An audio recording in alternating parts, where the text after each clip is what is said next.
Hello, everybody. I'm Howie Hawkins. I was the Green Party and Socialist Party candidate for president in 2020. And this podcast, Green Socialist Notes, is about continuing to advocate and educate for the eco-socialist program that we ran on in 2020. So I'm going to open up today's discussion by talking about Gaza, Ukraine, Epstein, and how we can organize this progressive majority out there into an effective political force that can defeat both Republican neo-fascism and its enabler, Democratic Party neoliberalism.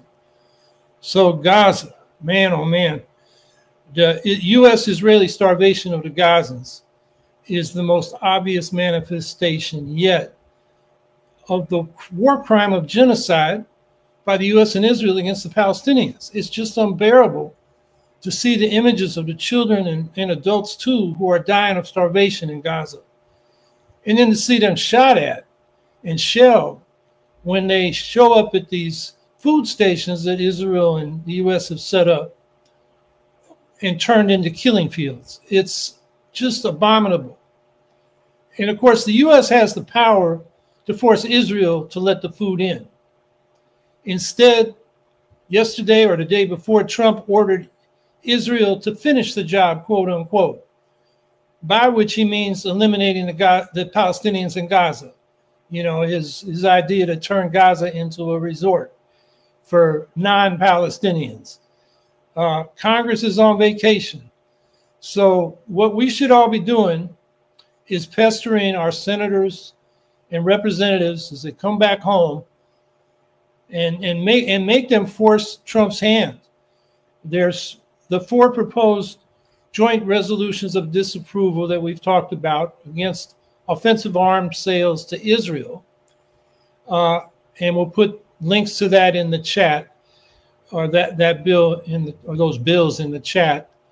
But we also need a Feed Gaza law to force Israel and the U.S., have the U.S. force Israel to end this deliberate famine. There is a Senate resolution. It's a joint Senate resolution, not a law that forces the U.S. government to act. It's a statement of opinion against this deliberate famine. We need a stronger bill in Congress, and nobody's introduced it, that would force Trump's hand and, you know, make the U.S. force Israel to let the food in. In any case, you know, we need to be going to our congressional delegation, senators and representatives, and demanding that they support these bills, co-sponsor these bills. Somebody introduce a Feed Gaza bill that has teeth, and then push for a vote on these in this Congress. Because when we come around to the midterms next year, we want these people on record so we can make it a campaign issue. So, you know, the thing we need to do now is make our congressional representatives hear from us. And then Ukraine, there's a lot of news this week. The big news is that on Tuesday, there was a bill introduced in the morning. It passed, and by the time the day ended, Zelensky had signed it, that undermined the independence of the 2 anti-corruption agencies, which are legacies of the Revolution of Dignity in 2014. It's what the Ukrainian people made that revolution for. One of the big reasons was to end the corruption.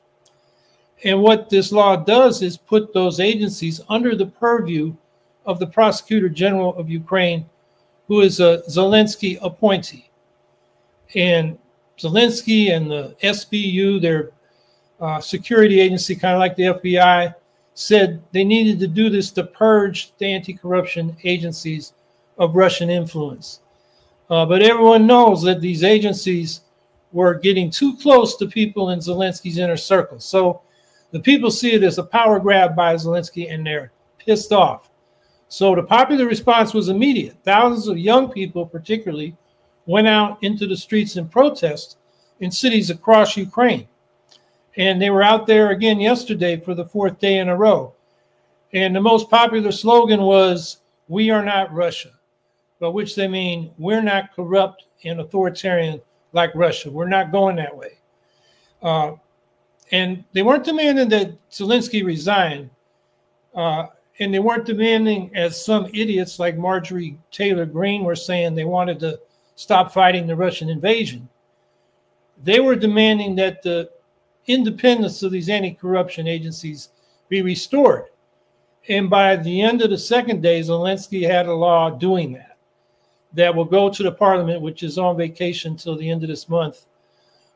So the people are going to stay out in the street. The press is pestering Zelensky.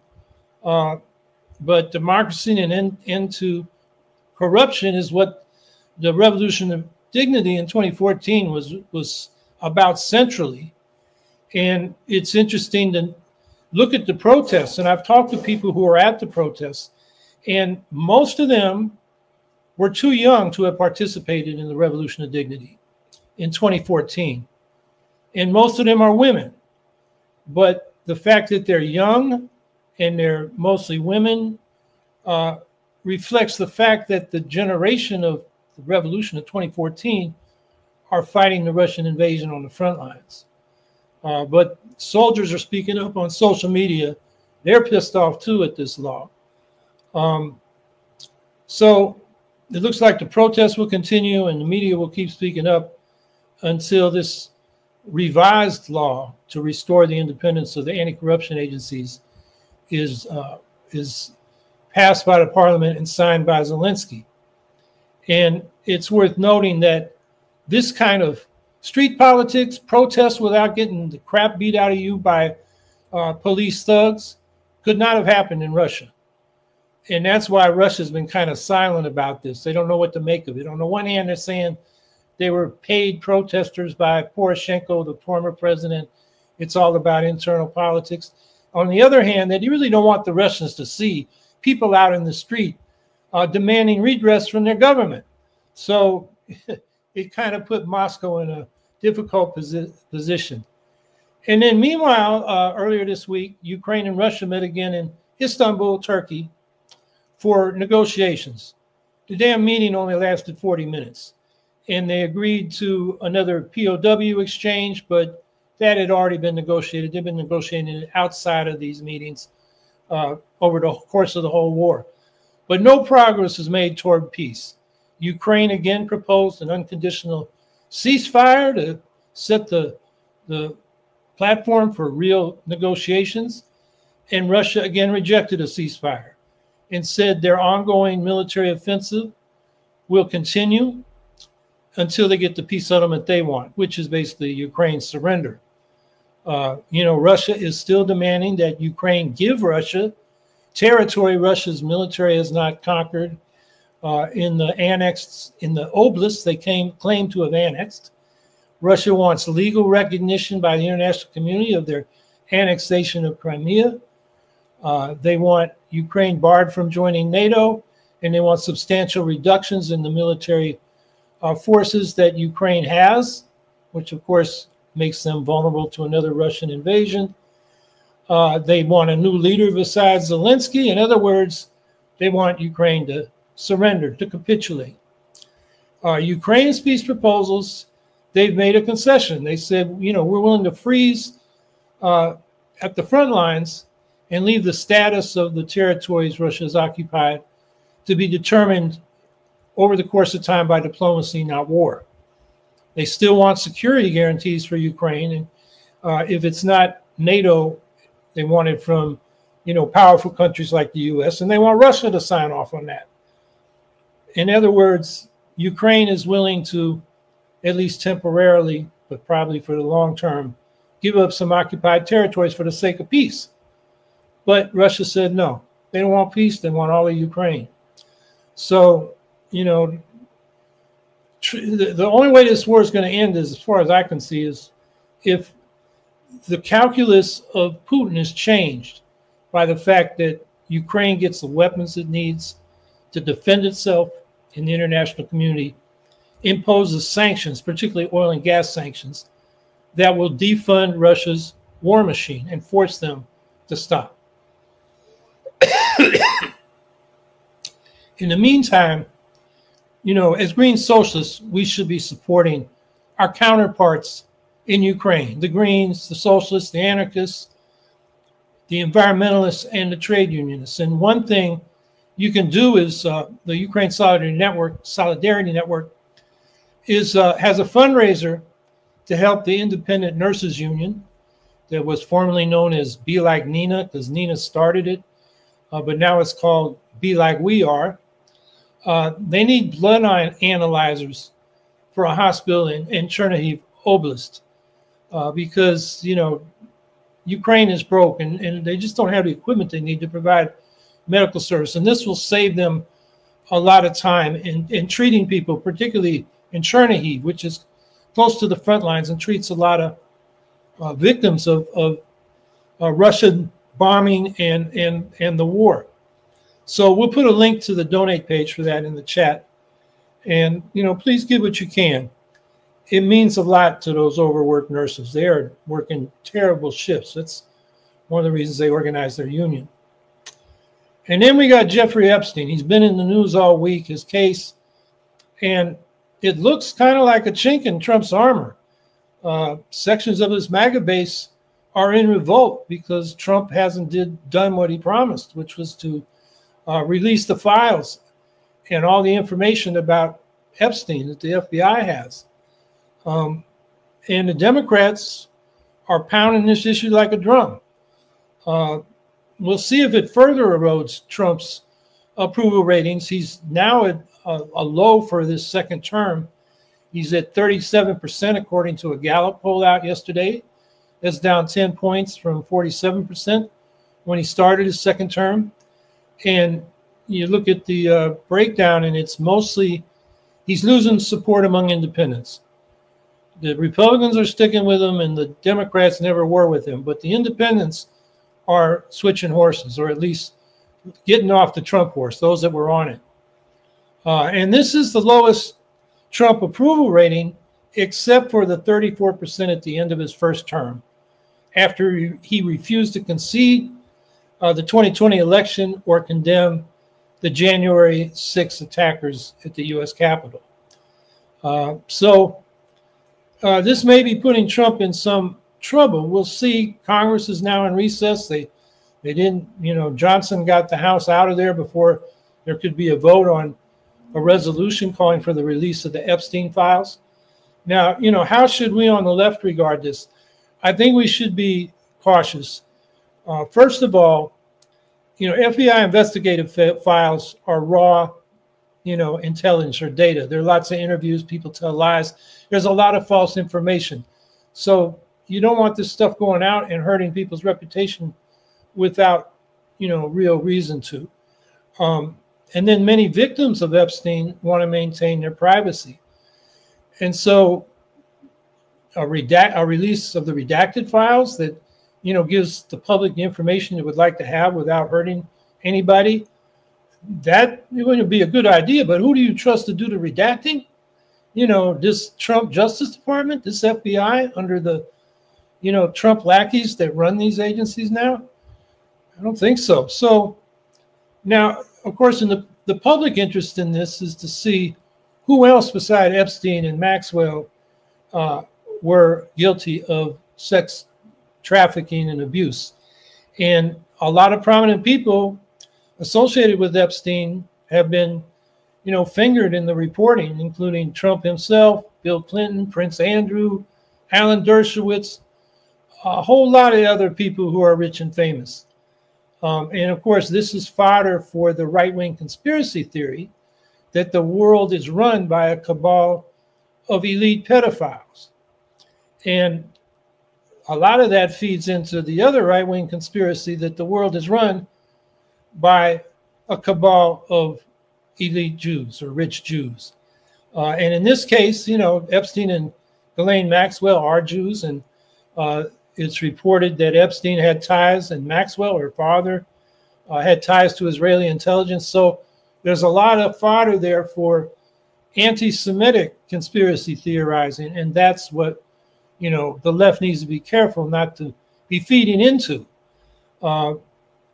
And that brings up a second reason why I think the left should not be focused so much on Epstein. The Democrats and the, I mean, MSNBC, I listened to it for most of the hour before this show started, and it was all about Epstein. So, you know, the other people are doing that. But the problem is, or the issue is, the problem is not an elite conspiracy. It's a system, capitalism. And, you know, yeah, we can get rid of some bad conspiratorial elites, and the destructive system of capitalism is still there. So it's not a solution. You know, people should be brought to justice, and people associated, you know, with Epstein and who committed crimes should be brought to justice. But it will not solve the crises of climate and war and inequality that are rooted in the normal operation of capitalism. So, you know, let's keep our eye on the prize and you know, focus on the big issues here and not get caught up in conspiracism that even if there are some conspiracies and people guilty of crimes, you catch them, put them in jail, the system is still there. So we need to keep that focused. And, you know, going back to the justice angle, it is indeed outrageous that after reportedly over 1,000 young girls were victimized by Epstein and Maxwell in their sex trafficking enterprise, and they have reportedly videotapes of some of these crimes that could be used to blackmail powerful people. After all that, only Maxwell has gone to jail and Epstein for a little bit in a plea bargain in the early 2000s, and he was indicted again when he was in that New York jail where he's said to have committed suicide. Some conspiracy theorists think he was murdered because they silence him. I don't know if we'll ever figure that out. But again, do you trust this Justice Department to bring justice here? I don't. You know, if anything, they're going to engage in a cover-up in a political operation to target their Democratic opponents. So, you know, there are lawyers out there with lawsuits and victims who are party to those lawsuits, often as Jane Does. And we need to hope that those will be continue to be pursued and they get justice in the courts. And then as far as the Justice Department helping, I think we're going to have to wait for the next Justice Department because this one is so damn compromised and corrupt. You just can't expect justice from it. So, you know, we need to be focused on protesting and resisting Trump's policies on immigration, taxation, education, climate, and so much more. And above all, on organizing this progressive majority in America into a progressive political force that can move beyond the the Republican neo-fascists and the Democratic Party neoliberals. And so that's the last point I want to talk about. Speaking of this progressive majority, we got a lot more confirmation of that this week. In my recent article in New Politics, we'll put this in the chat. It was called A Political Paradox, a progressive-leaning public elects a far-right president. And in it, I cited polling data showing that we have a strong progressive majority in America. It's just not being expressed politically. And an analysis came out this week, and we'll put this in the chat, by the Center for Working Class Politics that reviewed public opinion polls since 1960. And it confirmed, first of all, there is indeed a progressive majority, and also that it has been growing over the last 65 years. It showed working class Americans have become substantially more progressive on immigration, civil rights, and other social issues relative to their views in the past. It confirmed that, and this is, you know, we've known working class Americans historically held and continue to hold more egalitarian views on economic issues than their middle and upper class counterparts. But it showed that the middle and upper class Americans have become more egalitarian on economic issues over the past decades. So we got a progressive majority and it's getting stronger. So in my article, I derived from this polling data that the reason Kamala Harris lost the 2024 election is because she did not campaign on a progressive economic platform, which led to some 9 million people who voted for Biden in 2020 not voting in 2024. So also out this week is an analysis It's just called Understanding the Missing Biden Voters. It polled these voters and asked them, you know, why they didn't vote and what they thought about the candidates. And, you know, I had only derived that in my article. Now we got more data. And that polling of those who voted for Biden but stayed home in 2024 showed they could have been won over with a populist economic program by Harris, confirming what I said in my article. It showed that they were paying attention to the election and made an active choice not to vote. And that goes back to what I've been saying for years, and I said during my 2020 presidential campaign. Most non-voters are alienated. They're not apathetic. You got to give them a reason to vote. It's not that they're not interested. So, you know, the task before us now is to organize that progressive majority into a political force that can defeat both Republican neo-fascism and the Democratic Party's neoliberalism. And as I argue, we'll put this article in there, and the article is called Independent Political Action Under Trump. We'll put that in the chat. Argue it can't happen through the Democratic Party. It's permanently in the grasp of neoliberal corporate militarists, donors, politicians, and operatives. But it can happen through an independent progressive political movement. And I argue, as I've been saying on this podcast, we have to build that movement from below. Instead of electing just hundreds, we should be electing thousands to local office now under Trump. And on that foundation of experienced elected officials and organizers and campaigners, we should then begin electing Greens to state house seats, and as soon as we can run competitive campaigns, U.S. House seats. And when we get a caucus of Greens or independent progressives in the House, independent of the Democratic Party, not these progressive Democrats who have to compromise, then we will have real leverage over national policy. And that's how we're going to get it. You know, presidential campaigns have their purposes: ballot access, spreading the word, recruiting new people, but they're just not having an impact on national politics. We got to elect people where we can, which is the U.S. House, and then start leveraging our power to get change. And that should be our strategic objective as in the coming period. So I'm going to stop there and take your questions and comments. And I hope you all are staying cool. It's really hot here, and I know in much of the country.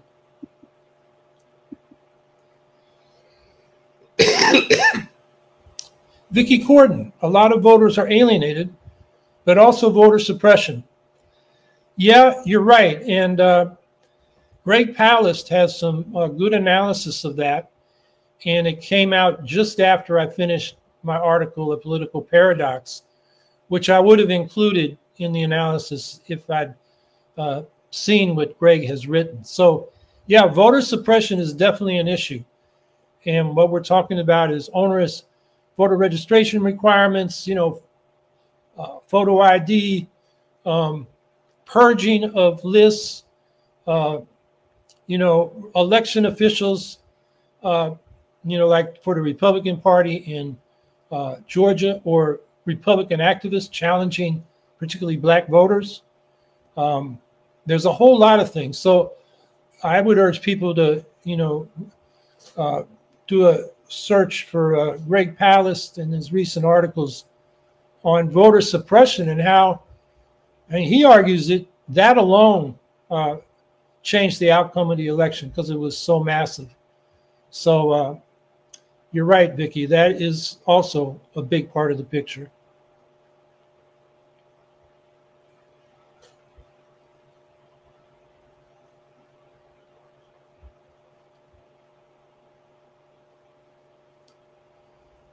Aaron Higebrigtsen. The world has always been ruled by the rich. Why do I care whether they are Jews or not? And the rich are evil to varying degrees. So why should I care exactly which flavor of evil they are? Yeah, I agree. That's why this, you know, anti-Semitic conspiracy mongering is a problem, because it doesn't get at the real problem, which is a class society. I think we're agreed on that. And I would just say that the world hasn't always been ruled by the rich. pre-class societies, which is up to maybe 8,000 years ago, when we started agriculture, and then the land and the surplus from the land, the appropriation of it started to be differentiated between classes. We were egalitarian for, depends on how long you want to trace back humanity, but I think our last common ancestor was a woman in Africa 60,000 years ago. So at least 60,000 years. And the,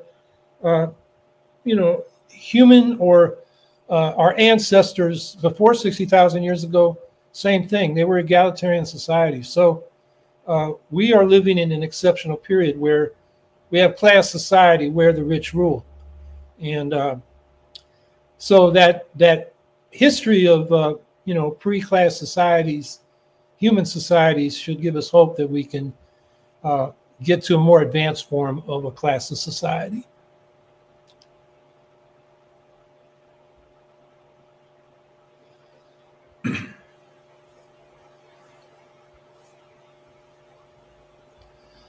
Scout Trooper 164, any thoughts on the South Park episode that mocked Trump after Paramount closed a $1.5 billion deal? I'm not sure how much there is out there. I have seen some excerpts that came my way, I guess, over X or Twitter. And they're pretty explicit and harsh and deserved on the part of Trump. So, all props to South Park, keep making fun of this fool. That's what he hates the most. And I think it's more effective in, telling other people that, don't follow this fool. He's an idiot. He's not worth listening to. So, yeah, I like what I've seen. I haven't watched whole episodes, but I've seen excerpts, and what I saw, I liked.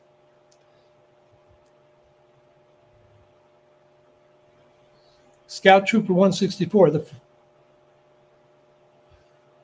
the fact the White House responded to the episode was even funnier.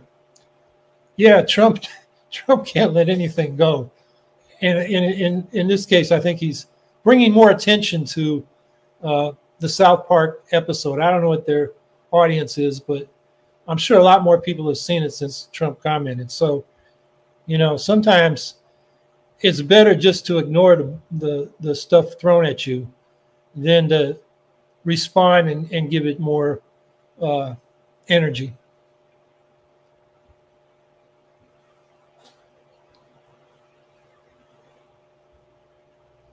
Ricky Corden, an executive order to criminalize being homeless. They want to send homeless to hospitals against their will. Any thoughts? Yeah, this is terrible. And hospitals are, places where they can treat people who have issues. They don't have the capacity for that. So they're just going to, put the homeless into the criminal justice system and make their lives even more difficult. And the fact is, most of the homeless are without a home because the rent is too damn high. They're poor and the rent is too damn high. So this is no solution. It's just making the problem worse. And it's mean-spirited as hell. People like Trump and the politicians in Washington who go along with this, they have no idea what it's like to struggle to make ends meet by hardworking people. So, the way to solve homelessness is to house the homeless and create affordable housing, which I would say requires, as an immediate step, a freeze on rents, and then over the longer run, building social housing or public housing. Like Vienna in Austria has great housing, and they house, anybody can go into the public housing there. And what that does is mix up the economic classes, unlike our public housing, which is served to concentrate poverty. That's the kind of housing program we need. And, it's a great job creator for the construction workers. And, it's just positive. And, of course, And this goes back to Johnson. You know, people wonder when neoliberalism started. I mean, I saw it happen under the Johnson administration, when instead of doing what they'd done since Roosevelt, and that is to build affordable housing, they did it through the public sector. Johnson decided, based on lobbying from the developers in real estate, to give subsidies to private developers to build affordable housing, which has been a disaster.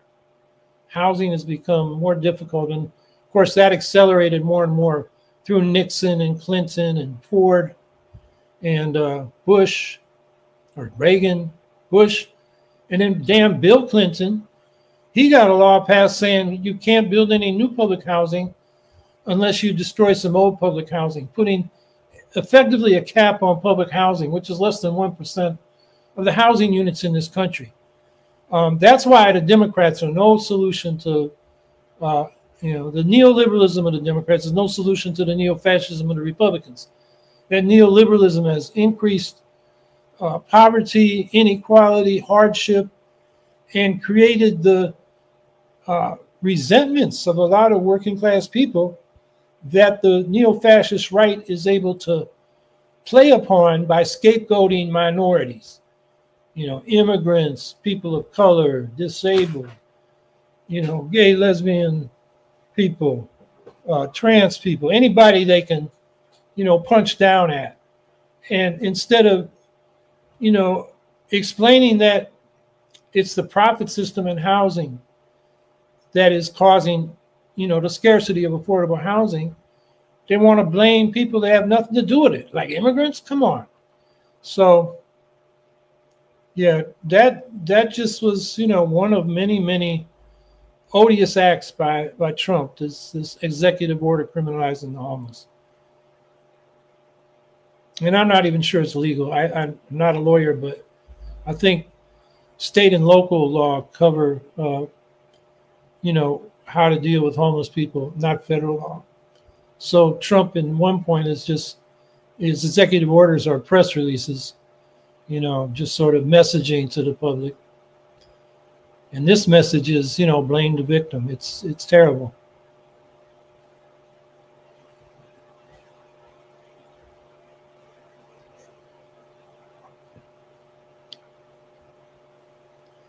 Scout Trooper 164. I think we can agree that Colbert being canceled over $40 million annually is bullshit.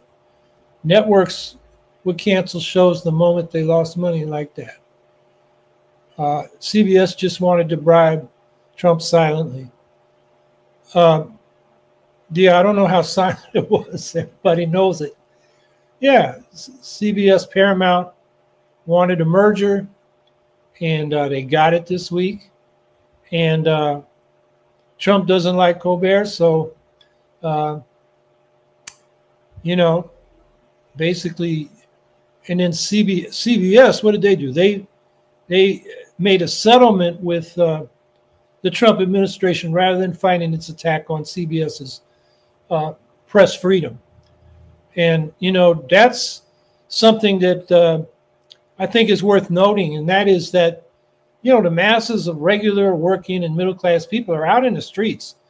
The No King's Day demonstrations were massive. There's another set coming up on August 1st and 2nd, I believe. It's the elites that are caving into Trump, whether it's Columbia University or the Columbia Broadcasting System. They're spineless. They're cowardly. And they seem to care more about their money and status than they do about the principles of the institutions they lead.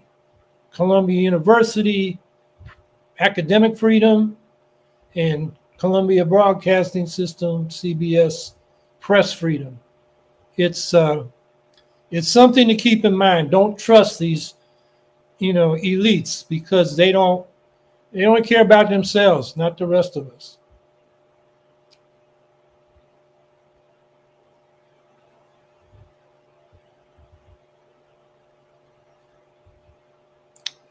Randy Terpstra. Seem a lot of talent working for Paramount feel freed by the settlement. Jon Stewart's expletive-laden Daily Show being one example. Yeah, I think, you know, Jon Stewart's got some principles. I'm not that familiar with, you know, all the talent, but I do know the other late night hosts have spoken up in defense of Colbert. I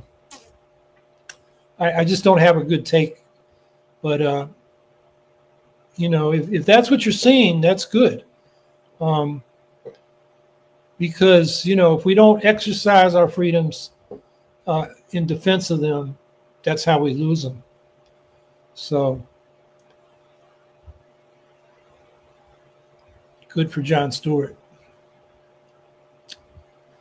And any other Paramount people speaking up.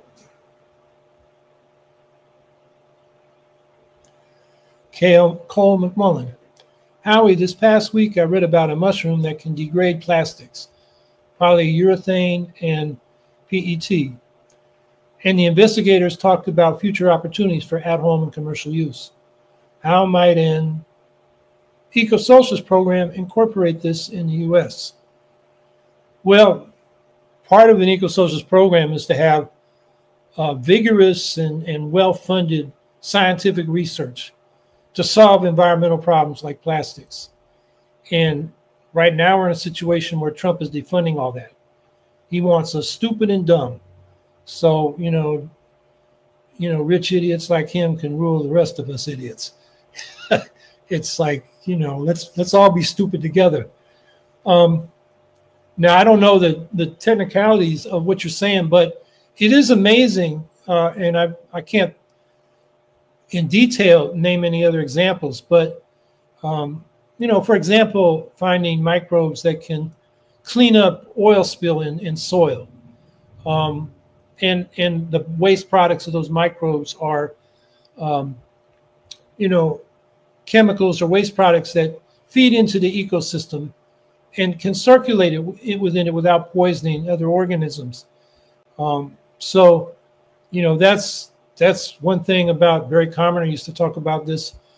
All the natural substances we use in production have organisms with enzymes that can break them down into components that can be reabsorbed by other organisms. And the problem with synthetics, plastics being a classic example or a big example, probably maybe the most important example, a lot of them, there aren't organisms with enzymes that can break them down into benign products that can be absorbed by other organisms.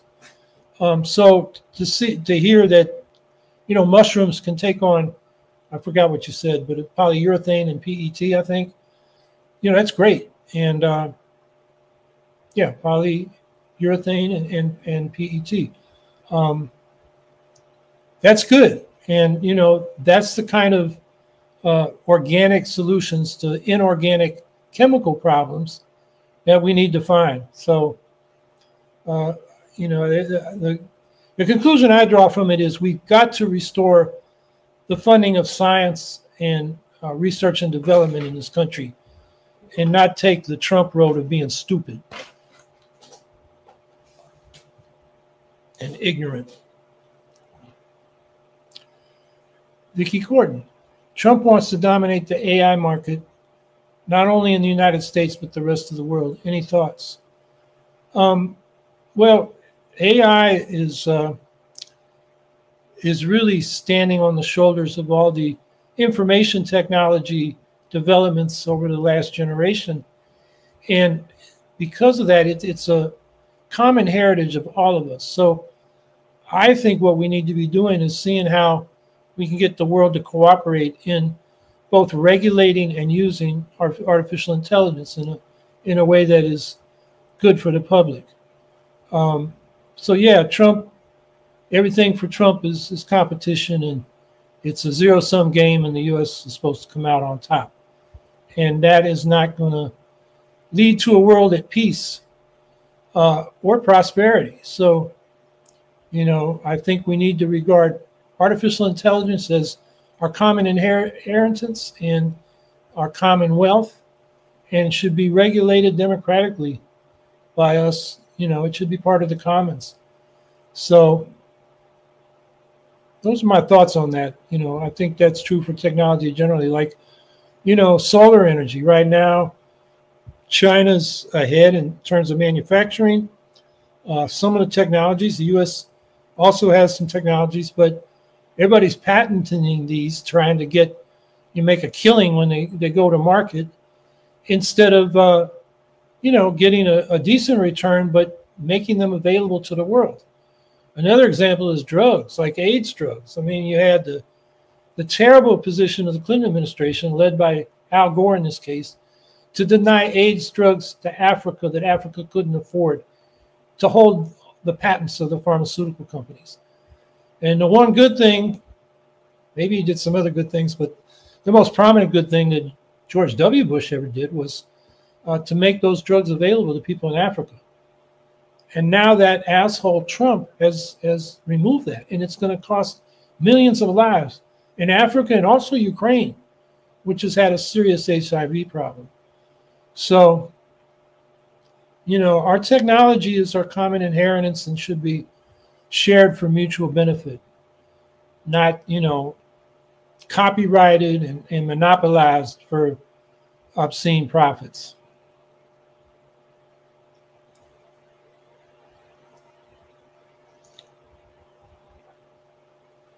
Scout Trooper 164, we need to rebel against Trump by Trump trying to stop legislation of AI.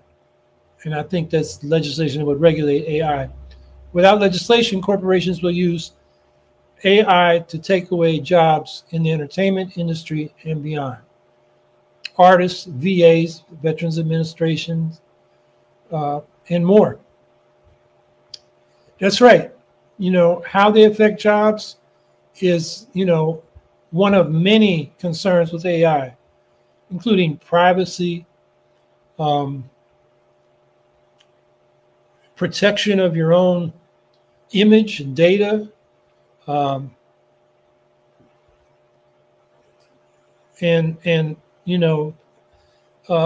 letting machine thinking, which is not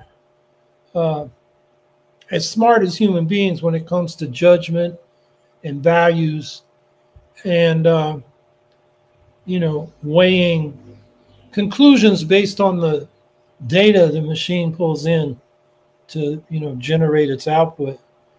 We have to remember that AI, garbage in, garbage out is an old computer saying, and there's a lot of garbage out there on the internet, and AI brings that in. I mean, you saw it with that Grok AI that Elon Musk, he turned down the regulation of what he called woke, and you got a bunch of Nazi stuff coming out. So this, has to be watched. It has to be regulated, but it has its uses too. So, that's why we need legislation regulating it. And yeah, Trump wants to stop. He wants to stop all decent regulation of anything. It's insane. He's a menace to society. Oh, you meant not the VA, the Veterans Health Administration, but voice actors. But yes, I'll count veterans too. That's Scout Trooper 164. Yeah. You can see this, they're going to start having artificial intelligence make diagnoses and prescriptions. And they're going to miss stuff because they're going to miss what a human being can sense, by personal examination. So, yeah, but voice actors, yeah, for sure. Once they got a sample of your voice, AI can reproduce it. I listened to a podcast by some journalists at the Telegraph in London, which is a pretty conservative newspaper. It's always been allied with the Tories. But these reporters are good. It's about Ukraine. It's called Ukraine, the Latest, and it comes out every weekday. And they have artificial intelligence translate their English into Ukrainian and into Russian. And they say it even captures, it captures their actual voice, and also the inflections they use in English get translated into Russian and Ukrainian. I have no way of judging how good that is because I don't understand Russian and Ukrainian, but that seems like a good use of AI. So, this is not something we should reject completely. It's something we need to assimilate in a smart way.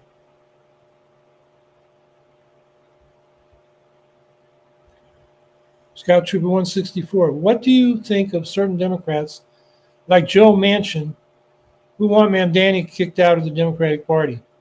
They really love their money over fucking helping the middle class and poor. Yeah, but Joe Manchin is not the sharpest knife in the Democratic drawer. And the Democratic leadership is going to try to make use of Mamdani because he gives them a progressive veneer. And they're going to try to hamstring what he can actually do as mayor. He needs Democrats in the governor's mansion and the state house to approve the progressive tax reforms he wants to fund his universal child care program, and they are opposed. And so, he's going to have to, I think he's going to kiss ass and still not get those tax changes. If you look at that independent political action under Trump article, the last two sections are about Mamdani, and it's kind of the problems he'll run. I analyze the problems he'll run into with the Democratic Party power structure and the capitalist elites behind it, who can wreck, what he's doing. He can wreck the New York economy with a capital strike or capital flight. But I also acknowledge, the way he ran his campaign is something independent progressive Greens should learn from. So check that out. A slightly updated version of that just appeared in Against the Current. I think it's July 18th. But if you go to Against the Current magazine, it's one of the current articles. And I don't know if they're going to put in the print version for September, October. It might be queued up for that. Anyway, if you want to know more about what I think of Mamdani, you can find it there, either in the full independent political action or Trump article, or the article, it's called, in Against the Current, it's called The First Phase of the Mamdani Campaign.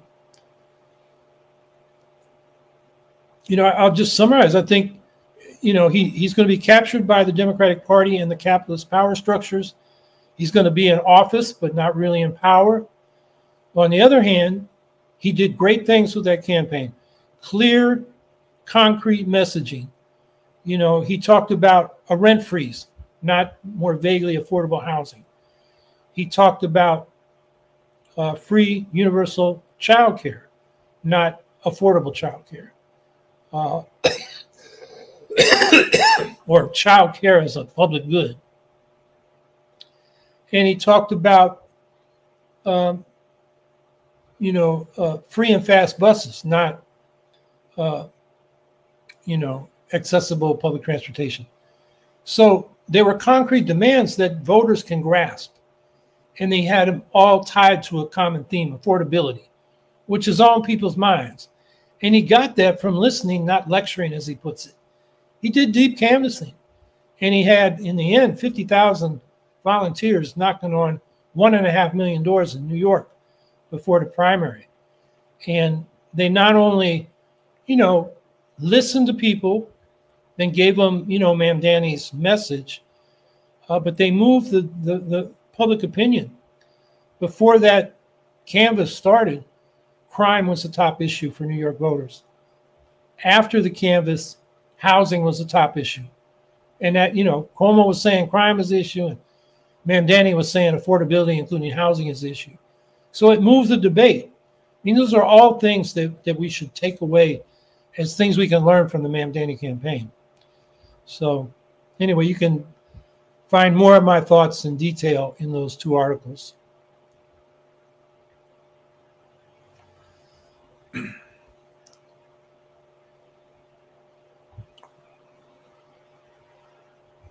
Vicky Corden. It is terrible, the destruction of food and contraceptives, which are supposed to go to poor countries. France and other countries want to buy them to distribute to the poor. Any thoughts? Um, I'm not sure what you're referring to. I have heard that the Israelis have been destroying UN food supplies that are at the edge of Gaza because they've been sitting out in the sun so long they're rotting. Um, Now, I know that I don't know about the destruction of food and contraceptives themselves, but I do know the destruction of the aid programs. I mean, the whole U.S. aid, AID, Agency for International Development under the U.S. State Department has been gutted. And I know some people will say, well, yeah, but that was a cover for CIA operations. Yeah, it was in some cases, and that's wrong. But most of that money went for good purposes. It kept people alive with food or HIV medicines. And, to deny that to countries in the poor countries is just, it's complicity in murder. I mean, that's what they're doing. And so, I've said this many times. I actually got the phrase from Ralph Nader. The U.S. should be the world's humanitarian superpower instead of its military occupier.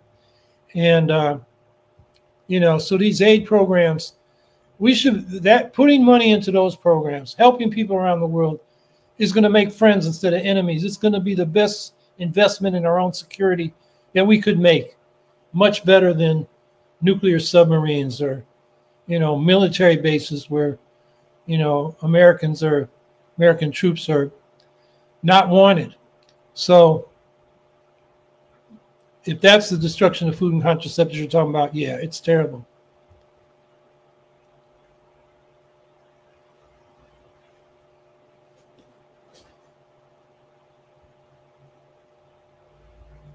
Scout Trooper 164. Any thoughts on Jake Bro trying to do a petition to save the donkeys Russia uses for logistics? Is that a sarcastic petition to make a point that Russia's, all its or most of its, transport vehicles have been destroyed by Ukrainian drones, and they have to use donkeys, and save the donkeys Russia used. And then I guess another way to look at it is, it's inhumane to force donkeys into the front lines where they're going to be targeted.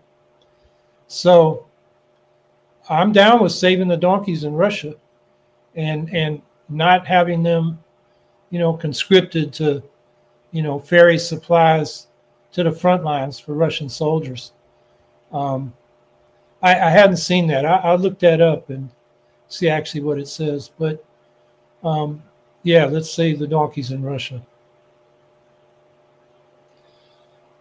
Scout Trooper 164, Russia now has to beg China, North Korea, and India for manpower so they can keep fighting Ukraine. It's funny how they brag about winning the war in one moment, and then in the next they need more meat, as in meat grinders or meat waves for the meat grinder on the front. It's not clear to me. I know formal North Korean troops are fighting for Russia. In the case of China and India, they are mercenaries recruited by Russia. I think China kind of looks the other way at that. I don't know about India. I do know that countries like Cuba and Colombia have told Russia to stay the fuck away from their people and stop recruiting them as mercenaries to fight Ukraine. So yeah, Russia is hiring anybody that will go to the front lines to fight Ukraine. And it does indicate that while Russia has a larger population, they can't find enough people, Russians, willing and able to fight on the front lines. At the rate they're losing troops, which is about 1,000 or upwards of 1,000 a day.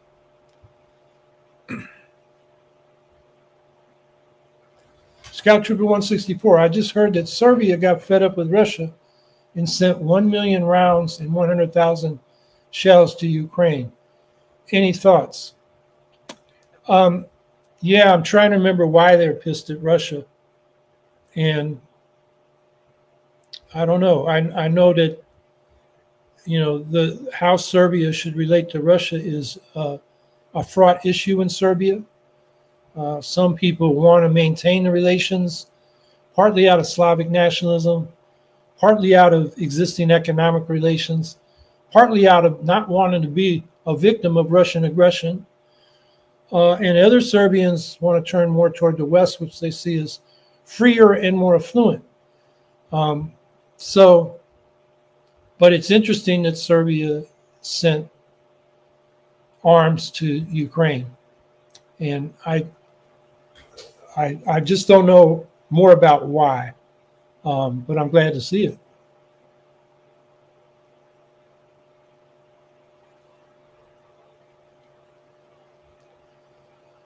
Via email, have you been following the conflict between Thailand and Cambodia? Yeah, a little bit. And I mean, what I gather is that they're fighting over Buddhist temples. And, you know, Buddhism, which, you know, in America seems like a kind of Pacific religion, but in that part of the world, they're Buddhist militants and nationalists and fundamentalists that are as violent as Christian nationalists, Islamic jihadis. I mean, every religion can have its fanatics, and that seems to be part of what it is in that conflict. And you hate to see it. I haven't looked much into it, but I do gather that part of it's a fight over Buddhist temples. Who controls these temples?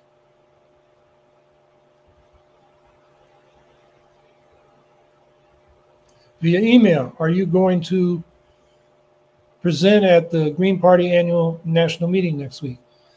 No, I'm not. Somehow, maybe it was while I was in Papua New Guinea in Australia, I missed the deadline to put together a workshop. So no, I am not going to be presenting at the annual national meeting of the Green Party. Am I planning to go to it? I don't know. It's a pretty high fee for some webinars when there's so much good stuff on the web already that's free. And then there's a question of time. So at this point, I'm not planning. But I can be persuaded. If somebody says I got to go to their workshop, you know, you probably convince me. So I'm open to it. Samuel Chance, how do we unite effectively to confront these issues without also compromising our principles? It feels as if it's always a choice between paralysis by internal conflict and compromising what can't be compromised. Well, yeah, the question is, when you make a compromise, are you betraying your principles? And I think it depends on the compromise. I think there are times when, let me take the example, and you know about this, Samuel. In the Green Party, our policy on Ukraine, the policy put forward by the Green Peace Action Committee was a take it or leave it resolution that called for ending sanctions on Russia, ending arms to Ukraine, and calling for negotiations. And I think if we'd had discussion, and the issue became very divisive. The vote was 48 in favor, 44 opposed, 8 abstaining, and about 70 not voting at all. It became, you know, a lot of people just didn't want to show their hand because they didn't want to be attacked. I think if we'd had a discussion and said, what can we agree on? I think we would have agreed on humanitarian aid to Ukraine, which was under attack, sanctions against Russia, the aggressor, nonviolent action against aggression, and negotiations. You know, negotiations are always good. I think where the controversy was sending arms to Ukraine. We got pacifists in the Greens who are just, they wouldn't defend themselves, I guess. And they were a group. And then we had a group of, I would call them conspiracy theorists. Everybody who was anti-vax voted for this resolution.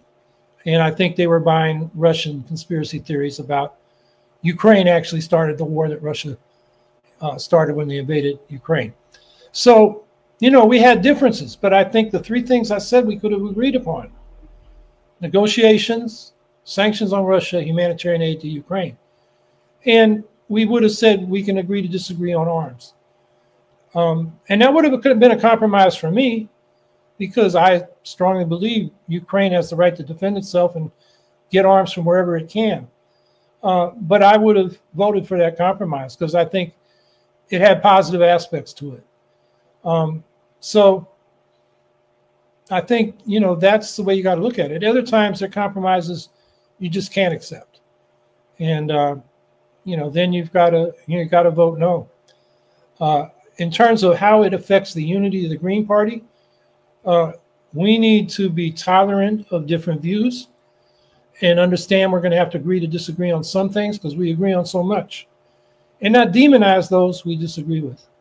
So that's the art of politics and building an effective political party. We have a lot of fights in the Greens, but look at the Republicans, look at the Democrats, look at any party. You have political fights, although some parties handle the differences better than others in a more comradely way, as the left says, than in a way that's sort of, what's the phrase? Win or burn it down. There's a phrase for that. But so anyway, those are my thoughts on that. It's something we'll always have to work on.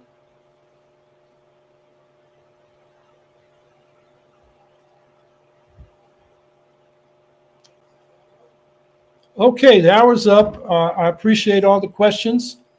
I hope the discussion was helpful for people thinking about what we need to be doing and understanding what's going on. And as I've been saying, your activities make a difference. They really do. We have more power than we know. And, that No King's Day had, some say 7% of the population out. And as you probably heard, there's research that says is by the time you get 3.5% against a regime in power, they can't hold on to the power. So, we're making a difference. It's not going where we want to go. It's just so painful to watch the starvation in Gaza that's preventable and, should be stopped tomorrow or today.